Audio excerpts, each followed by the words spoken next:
La loi sur le boycott continue de défrayer la chronique en Israël. Cette fois, ce sont des professeurs de droit et des juristes qui montent au créneau pour dénoncer ce qu'ils considèrent comme une atteinte à la démocratie. Au total, 32 universitaires ont adressé ce jeudi une pétition au procureur général de l'État, Yehuda Weinstein. Votée en début de semaine à la Knesset, la loi sur le boycott sanctionne notamment toute tentative de s'en prendre à des produits israéliens, y compris s'ils viennent de Judée-Samarie. Hier, la chef de l'opposition Tzipi Livni s'en est durement prise au Premier ministre Benjamin Netanyahou. Elle a déclaré que celui-ci était désormais pire qu'Avigdor Lieberman. Au moment où ressurgissent des tensions avec le Liban autour de l'exploitation d'un immense gisement de gaz, le ministère israélien de la Défense s'apprête à dévoiler un programme de bouclier antimissile présenté comme unique au monde. Censé être opérationnel en 2015, il intégrera toutes les dernières technologies antimissiles comme le système Iron Dome et le missile antibalistique Arrow. Ce programme, baptisé Plan national d'urgence, devrait coûter la bagatelle de 2,5 milliards de dollars. À terme, il permettra à l'armée israélienne de pouvoir assurer une défense hermétique des frontières nord et sud de l'État hébreu. De sources américaines, on indique par ailleurs que ce dispositif pourrait être intégré au bouclier antimissile que l'administration Obama tente actuellement de déployer au Moyen-Orient et en Europe de l'Est.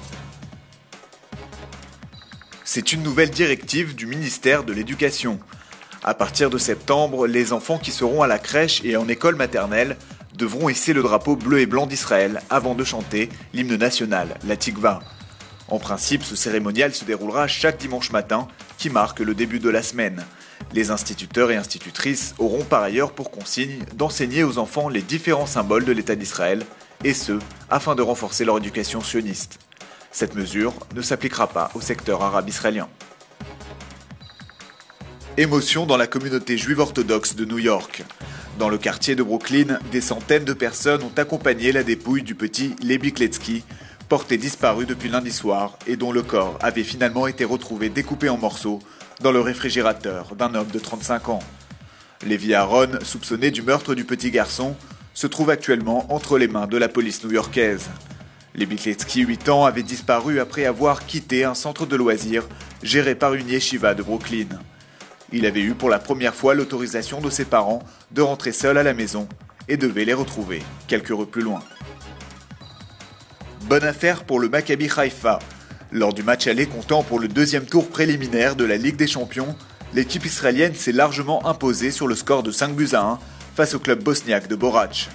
Au stade Kiryat Eliezer, Haïfa était mené au score jusqu'à la 45e minute avant de reprendre complètement la partie à son avantage.